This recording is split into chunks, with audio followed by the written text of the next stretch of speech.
కార్తీక మాసంలో తులసీదేవికి చాలా ప్రాముఖ్యత ఉంది. ఎందుకంటే ఈ నెలలోనే శ్రీ మహావిష్ణువు యోగ నిద్ర నుంచి మేల్కుంటాడు కదా! అందుకని ఈ నెలలో తులసీదేవికి పూజ చేయడం వల్ల మనసుకి చాలా ఆనందం అండ్ శ్రీ మహావిష్ణువుకి చాలా సంతోషదాయకంగా ఉంటుంది. తులసి మాత కథ విన్న వాళ్ళకి ఈ నెలలో చాలామంది అంటే శ్రీ మహావిష్ణువు అనుగ్రహం పొంది సకల ఐశ్వర్యాలు, సంతోషాలు, ఆరోగ్యం అన్నీ సంతానం అన్నీ లభిస్తాయి. ఇంక తులసీదేవి వృత్తాంతం ఏంటో చూద్దాం. కుశధ్వజుని అన్న ధర్మధ్వజుడు. అతడు మాధవి అనే తన భార్యతో కూడి గంగామదమును తపమాచరించగా వారికొక కుమార్తె కలుగుతుంది. అతిలోక సౌందర్యవతైన ఆమెకి బృంద అని పేరు పెట్టారు. ఆమె శ్రీహరినే కావాలనేసి శ్రీహరి కోసం బద్రిక ఆశ్రమం చేరి బ్రహ్మ గురించి తపం చేస్తూ ఉంటుంది. బ్రహ్మ దర్శనమిచ్చి నీ కోరిక ఏమని చెప్పమని అడగ్గా, నేను రాధాశాపంతో ఉన్న రుక్మిణిని నాకు శ్రీకృష్ణుడే భర్త కావాలి అని అంటుంది. బ్రహ్మ ఆ మాటలు విని నీకు తప్పక అతడే భర్త కాగలడు. గోలోకవాసి సుదాముడు మొదట నిన్ను పెళ్లాడుతాడు. తర్వాత నీవు కోరిన వాడే నీకు పతి అవుతాడు అని చెప్పి వరమిస్తాడు. బ్రహ్మదేవుడు చెప్పిన సుదాముడు శాప కారణంగా భూలోకమున శంఖచూడుడై జన్మిస్తాడు. అతడు కూడా బ్రహ్మ గురించి పుష్కర తీర్థాన చిరకాలం తపం చేస్తూ ఉంటాడు. అప్పుడు బ్రహ్మ ప్రత్యక్షమై ఏం వరం కావాలో కోరుకో అంటాడు. అప్పుడు శంఖచూడు లక్ష్మి భూలోకంలో పుట్టిందని ఆమెతో నాకు వివాహం చేయమని కోరుకుంటాడు. బ్రహ్మ తథాస్తు అంటారు. ఆమె బద్రికాశ్రమంలో ఉన్నది. నువ్వు అక్కడికి వెళితే అక్కడ నీకు ఆమె లభిస్తుంది అని చెప్పి మాయమవుతాడు. శంఖచూడుడు వెంటనే బద్రిక ఆశ్రమానికి వెళ్లి తపోనిష్టలో ఉన్న బృందాన్ని చూసి పరమానందం పొంది, ఓ సుందరి, నీవు ఎవరి దానివి? ఒంటరిగా ఇక్కడ ఎలా ఉన్నావు? అని ప్రశ్నించాడు. బృంద తన గురించి చెప్పి అతని విషయం అడిగింది. అందుకతడు నేను శంఖచూడు అని వాడును. నాది రాక్షస వంశం. నిజంగా నేను వంశంలో జన్మించవలసిన వాడిని కాదు. పూర్వం నేను గోలోకవాసి ఆగు సుధాముణ్ణి. రాధాదేవి శాపంతో నాకీ జన్మ వచ్చింది. నేను పుష్కర తీర్థంన బ్రహ్మదర్శనం అందితిని. నాకు తగిన తరిణి బదరికాశ్రమంలో ఉందని అతను చెప్పగా నేనిక్కడికి వచ్చానని తులసితో చెప్తాడు. తపోనిష్టలో ఉన్న స్త్రీలతో ఇట్లా మాట్లాడుట తగదు అని తను దూరం వెళ్తుంది. అప్పుడు బ్రహ్మ ప్రత్యక్షమై బృందా, నీవు శంఖచూడిని వివాహమాడు అని నేను చెప్పిన మొదట భర్త ఇతడే అని చెప్పి అచట బృంద శంఖచూడుకి వివాహం చేశాను. శంఖచూడు బృందాతో కలిసి తన నగరానికి పోయి సుఖాలు అనుభవిస్తూ ఉంది. లక్ష్మీ అంశతో ఉన్న భార్య కలుగుటచే అతనికి రాజ్యం, బలము, సంపద పెరిగి పోయినవి. శంఖచూడు క్రమక్రమంగా సర్వాధిపత్యాన్ని సంపాదించి దేవరాజ్యాలని కొల్లగొట్టసాగాడు. వారందరూ అతన్ని తపోబలానికి వెరిచి ఎదిరించలేక తప్పుకుని తిరిగేవారు. ఒకనాడు శంఖచూడు కైలాసానికి వెళ్ళెను. ఆ సమయంలో పార్వతీదేవి సమేతుడై ఉన్న శంఖుని చూచి, శివ, నీ భార్య సుందరాంగి, ఆమె నాకు వశులుగా చేయుము. అటు చేయలేనితో నీతో యుద్ధం చేస్తాను అని చెప్తాడు. శివుడు యుద్ధం చేసి వాని గర్వం అణచాలి అనుకుంటాడు. వాడు అజేయుడై ఉండచే తెల్లబోయి వెంటనే శ్రీహరిని సమీపించి శంఖచూడు విషయం వివరించి సహాయం చేయమని శ్రీహరిని అడుగుతాడు. శ్రీహరి నవ్వి, శివ, వీని భార్య మహాప్రతివ్రత. ఆమె పాతివ్రత్యం చెడితే గాని వీడు చావడు. పాతివ్రత్య భంగం నేను చేస్తా. నీవు వీని వధించు అని చెప్పి వెళ్ళిపోతాడు.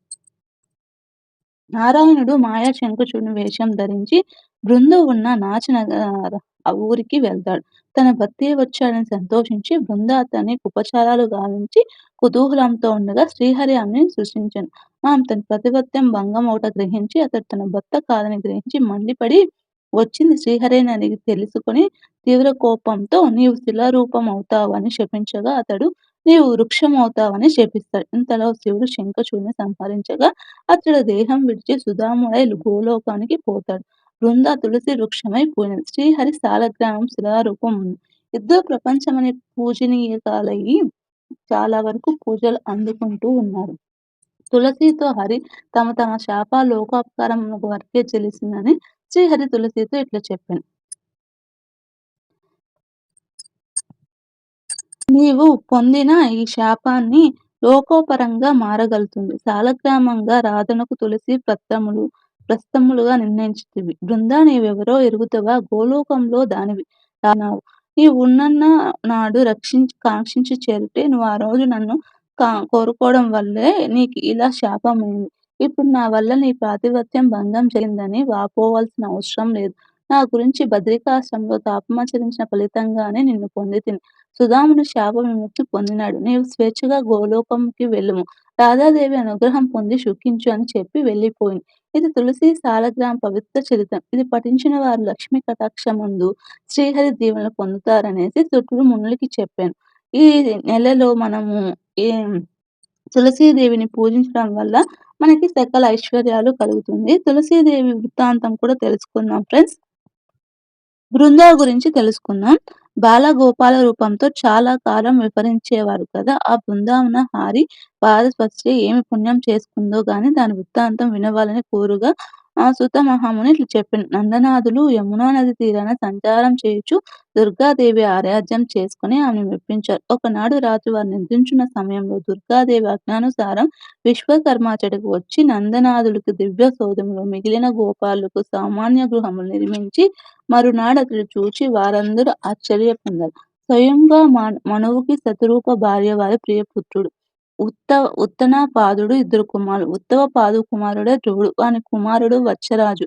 వాని కొడుకు కేదారుడు. ఇతడు శ్రీహరి భక్తుడు. ఒకనాడు ఒక యజ్ఞం చేయుచుండగా యజ్ఞకుండలం నుంచి ఒక కన్యక జన్మించింది. అగ్నిదేవుడిచ్చిన దివ్య వస్త్రాభరణంతో ధరించి రాజు ఎదుట నిలిచి నేను నీ కుమార్తెను, నన్ను పెంచుకోమని చెప్పాను. రాజకుమార్తెను తన భార్యకిచ్చి పెంచసాగాను. ఆమె కొంచెం వయసు వచ్చిన వెంటనే తల్లిదండ్రులు చూచి నేను తపం చేసుకోవాలనుకుంటున్నాను. యమునా నది తీరాన తపస్సు ప్రశస్తి ప్రదేశమని అచ్చటకు పోయి తపం చేసుకుంటానని చెప్తుంది. బ్రహ్మదేవుడు ఆమె తపానికి మెచ్చుకొని దర్శనమిచ్చి శ్రీకృష్ణదేవుడు నీకు భర్త కాగలడు. ఆ చిరకాలంలో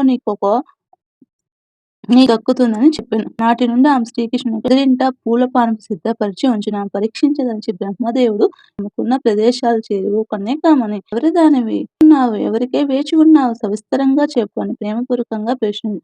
అందులకు ఆమె నేను మనువంశ భవుడు కేదరుని అగ్నిపుత్రుని. నా పేరు బృంద. నేను శ్రీహరి పతిని కోరగా తపం ఆచరించున్నాను. బ్రహ్మదేవుడు నాకు తప్పక శ్రీహరి పతి అవుతాడని వరమిచ్చెను. ఆ ప్రభువు రాకకై నేను ఎదురు చూస్తున్నా. పూలపాన్పు పరిచి ఉన్నా అని తన వృత్తాంతం చెప్తుంది. యముడు సుందరి నీవు లోకారాధ్యుడుగా శ్రీహరిపతి అగును. ఇదేం పిచ్చి! చాలు చాలు. బ్రహ్మాది దేవతలు దర్శనీయని నారాయణుడు నిన్ను చూసి వరించవచ్చునా? ఎందులకీ దురాశ? నీ వయసు తగిన వరుణ్ నన్ను పొంది సుఖపొందుము. నీ కీడు జోడు వాడిని నేను. ఆ మాటలు విన్న బృంద అయ్యా నీవెవరివో నాకు తెలియదు. నేను నా నిశ్చయం మార్చుకోజాలను. త్రికరణ శుద్ధిగా శ్రీహరినే నమ్మి ఉన్నా. నీ వాగుడు చాలించి పొమ్ము. అతడు ఇంకా పరీక్షించ చేయదలిచి ఆమె సమీపానికి చేరి సుందరి కోరవచ్చిన వారిని కాళ్ళ తన్నతావా? ప్రేమతో చూడవా? నీవు ఈసరించుకున్నా నేను నిన్ను వదలను అని ఆమె కౌగిలించుకొని పోతాడు. ఆమె కోపం వచ్చి దుర్మార్గ శీలవతవే బ్రహ్మచారం అవలంబించిన ప్రియునికి నిరీక్షించి నన్ను మానభంగం చేయి చూసితివా? నీవెవడైనా సరే నీకు క్షయరోగం కలుగుగాకని శపిస్తుంది. దానితో యముడు ఊరుకుపోయిను. ఇంతలో బ్రహ్మ మహేశ్వరులు ఓ శీలవతి నీ పతోబలం అమోఘమైనది. నీ శాపం తప్పదు. వచ్చినవాడు ధర్మదేవత. నిన్ను పరీక్షింపరాగా నీవు తన్ను శపించావు. శాపం మళ్లింపమని కోరుతారు. అది అసత్యం. ఈ శాపం యుగ యుగములను అనుసరించి తక్కువగా ఉండి చివరి యుగంన ఫలితం ఎక్కువ చూపుతుందని తిప్పుతుంది. ఇంతలో శ్రీహరి అచ్చటికి వచ్చి బృంద నీ తపం మెచ్చితిని. నీ కొరకు తీర్చెదను. నీవు గోలోకమందు రాధాదేవివై నన్ను పొందుతావు. నిన్ను విడువము. నీకు కొంతకాలం వృషభానుని కుమార్తెవై రాధన పేరుతో ఉండి నా కృష్ణావతారాన్ని నీ కోరిక తీరుస్తానుగాక అని చెప్పి తపం ఆచరించిన ప్రదేశాన్ని బృందావనంగా పేరు పుణ్యక్షేత్రం అయింది.